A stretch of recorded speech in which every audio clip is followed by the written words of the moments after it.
Good afternoon, everybody. I'm Rolene Marks. This is the Israel Brief, brought to you, as always, by Lay of the Land.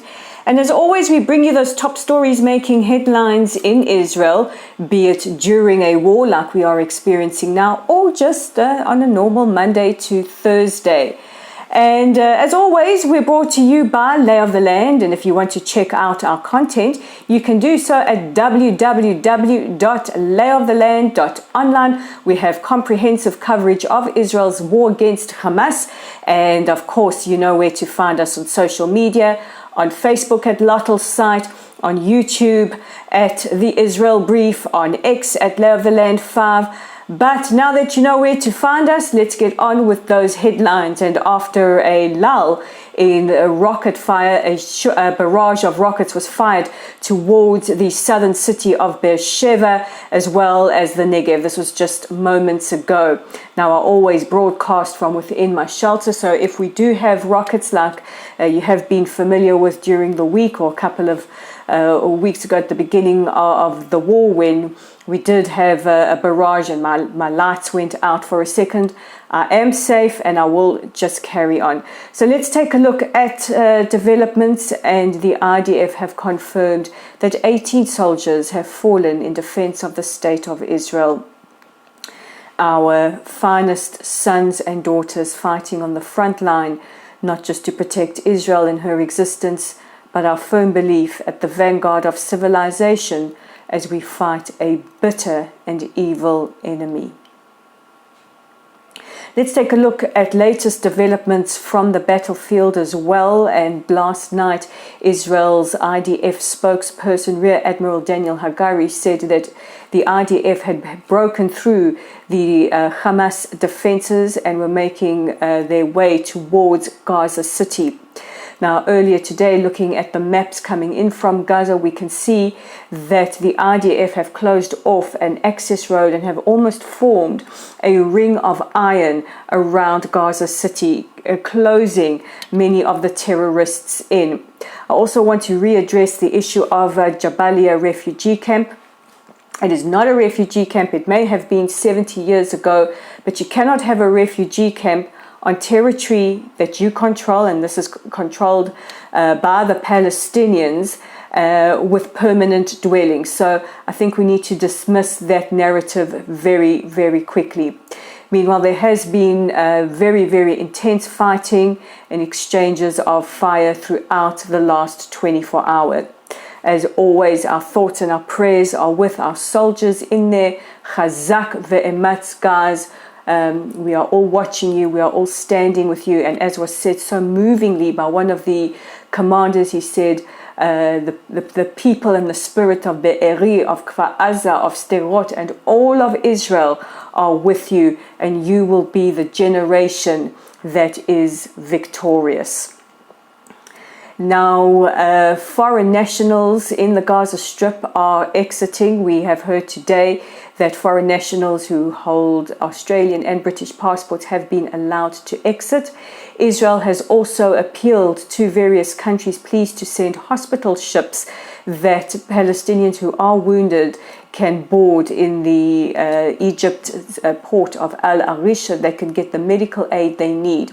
We need to understand that this is not conflict or warfare like other countries have fought. We are fighting an asymmetrical war where the enemy embeds itself very, very deep in the civilian infrastructure using schools, mosques, hospitals. Hospitals are a very popular choice because they know that Israel won't fire on hospitals if there are civilians inside as their headquarters. So the plan for Israel is to get as many civilians out, as many who need medical help, to safety as possible. I'll also caution you to believe the civilian numbers coming out of Gaza. They are always given by the health ministry that is controlled by Hamas. The latest statistics have it at 9,000. If you don't know the nuances and the complexities of our conflict, you would take it at face value. And we're not comparing numbers of victims here, but what we are saying is that the health ministry makes no distinction between combatants and civilians. So we don't know for sure how many civilians have been killed and how many of those are children. But we do know that Hamas used them as human shields, and that we are doing everything in our power under the international law to ensure no civilian casualties. And also just a reminder that Israel is not bound by international law to ensure humanitarian aid. We are only bound not to impede its transfer via a third party.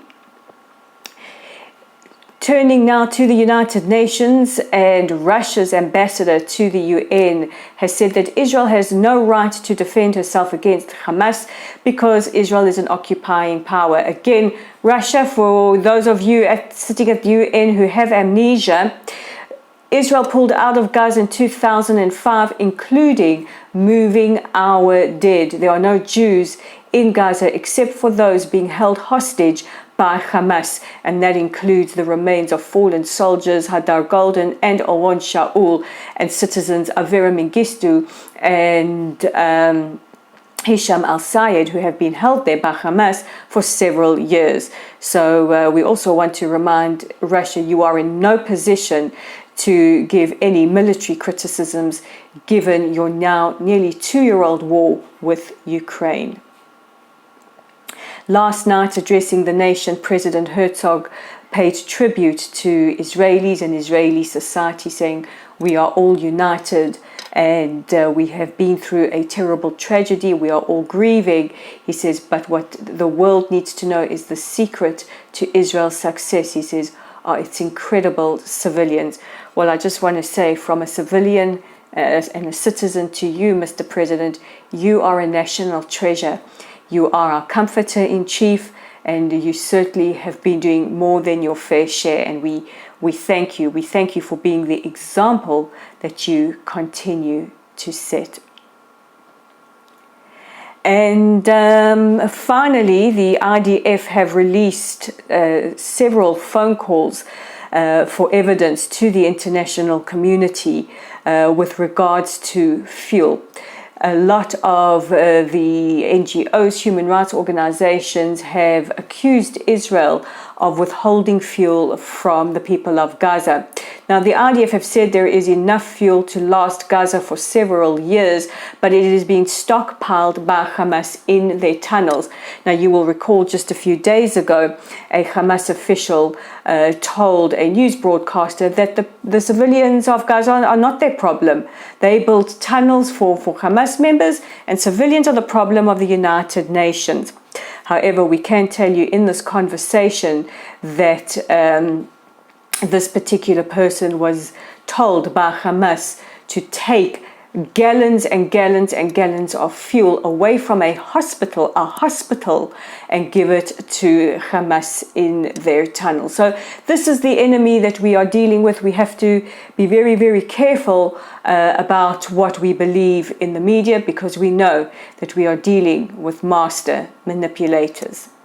So that brings me to the end of today's broadcast, and I just want to wish you all a peaceful, a restful weekend. Shabbat Shalom.